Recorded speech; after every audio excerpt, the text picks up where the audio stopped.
At 9:40 on the evening of February 5th, 1898, the United States battleship Maine detonated in Havana Harbor. Two explosions in rapid succession. The forward section of the ship was obliterated. 3/4 of the crew, 260 men, were killed, most of them asleep in their berths in the bow. The survivors were thrown into the dark water. The ship sank in minutes. Within hours, America knew. Within days, America had decided who was responsible. Within 10 weeks, America was at war. Whether that decision was right, whether the destruction of the Maine was actually caused by Spain or by something else entirely, is a question that investigators have revisited 3 times over the following 80 years. The answers have changed each time. The war it started cannot be undone.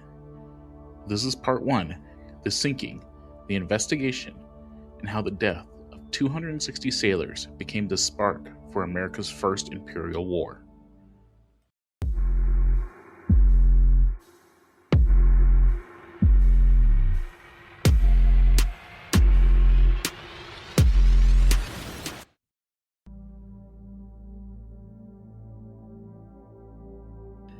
To understand why an American warship was sitting in Havana Harbor on the night of February 15th, 1898, you have to understand what had been happening in Cuba for the last 3 years before it. Cuba had been a Spanish colony for 4 centuries. By 1895, Cuban rebels had launched a full-scale independence war, the third major uprising against Spanish rule in 30 years. Spain's response was led by General Valeriano Weyler, whom the American press immediately christened Butcher Weyler. Weyler introduced a policy of reconcentration, forcing the Cuban rural population into fortified camps to deny the rebels their civilian support base. 300,000 people were herded into these camps, denied adequate food, water, and medicine. Tens of thousands died of starvation and disease. In the United States, the reaction was outrage, genuine, widespread, and commercially useful to the newspaper industry. American business interests in Cuba were substantial, roughly $50 million in investments by 1898. The Cuban conflict had disrupted trade, and politically, a growing faction in Washington, led by figures like Assistant Secretary of the Navy Theodore Roosevelt and Senator Harry Lodge, argued that America's moment to project power beyond its own border had arrived. Cuba was 90 miles from Florida. Spain was a declining empire. The opportunity was obvious to those who wanted to see it. In January 1898, riots broke out in Havana. Cuban loyalists attacked Spanish reform advocates in the street. President William McKinley, who genuinely wanted to avoid war and had been pressing Spain to reform its Cuban policy, made a decision intended as a gesture of goodwill and measured pressure simultaneously. He sent the USS Maine to Havana. The Maine arrived on January 25th. The Captain Charles Sigsbee anchored her in the harbor, exchanged courtesies with Spanish authorities, and settled in for what was expected to be a routine diplomatic presence. The Spanish were not pleased, but were too diplomatically weak to protest effectively. For 3 weeks, nothing happened. The Maine sat in the harbor. Her crew went about their routine. Captain Sigsbee wrote letters home. Then, the night of February 15th arrived.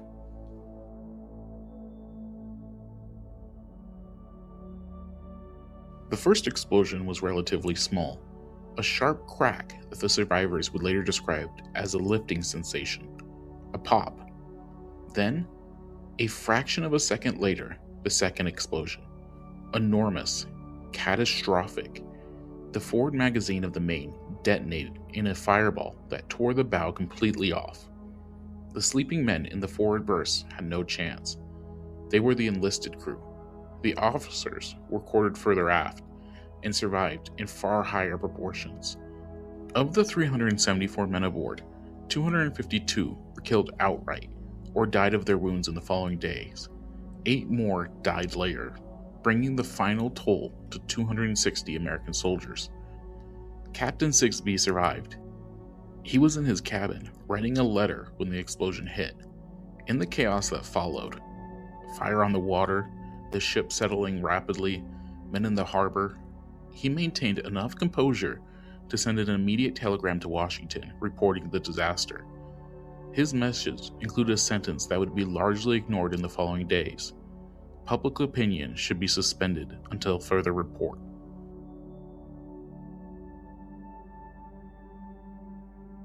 Washington did not suspend public opinion. The press did not suspend public opinion. Within hours of the explosion, before any investigation had begun, before any evidence had been gathered, the narrative was already forming. Spain had done this.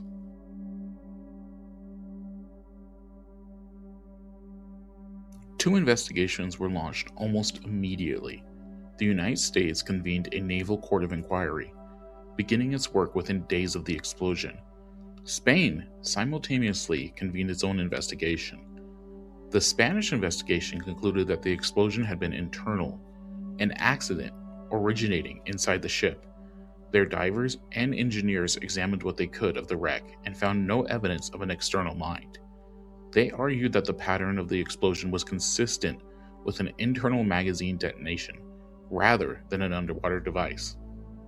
Nobody in America paid much attention to the Spanish investigation.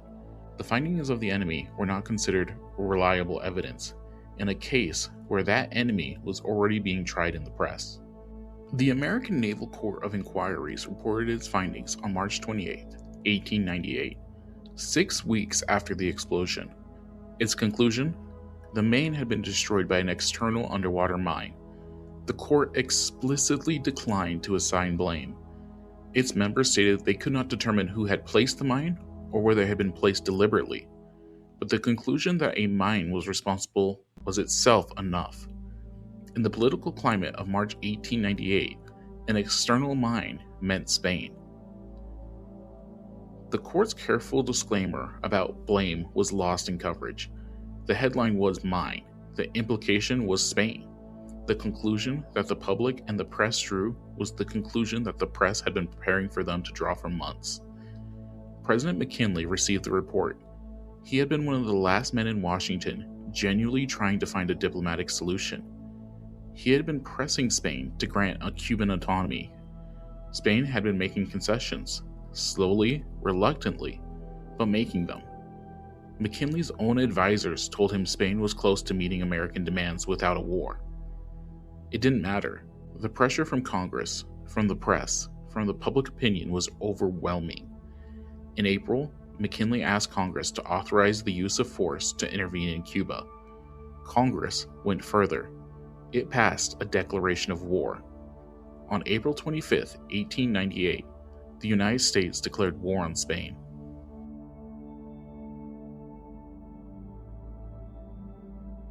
The Spanish-American War lasted less than 4 months. It was, by military standards, almost comedically one-sided. The Spanish Navy was antiquated and outclassed. In the Philippines, Commodore George Dway destroyed the entire Spanish Pacific Fleet in a single morning, without losing a single American sailor.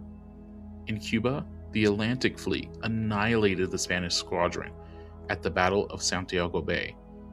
On land, American forces, including Theodore Roosevelt's celebrated Rough Riders, fought their way up San Juan Heights and broke Spanish defensive positions. Spain sued for peace. The Treaty of Paris, signed in December 1898, ended 4 centuries of Spanish imperial presence in the Americas and the Pacific. Spain ceded Cuba, Puerto Rico, Guam, and, for $20 million, the Philippines. The United States, which had entered the war claiming to fight for Cuban independence, emerged from it controlling territories across the Caribbean and the Pacific. Cuba gained nominal independence, but remained effectively an American protectorate for decades. The Philippines, which had been fighting its own independence war against Spain, found itself fighting a new colonial power instead, America. The Philippine-American War, which followed, killed between 250,000 and 1,000,000 Filipinos. All of it's traced back to a single night in Havana Harbor. 2 explosions, 260 dead American sailors, and a question that nobody in the rush to war had waited to properly answer. What actually caused those explosions? In part 2, the evidence that the Maine was not sunk by Spain, the newspapermen who built the narrative before the investigation had finished, and the question of whether America went to war over a lie.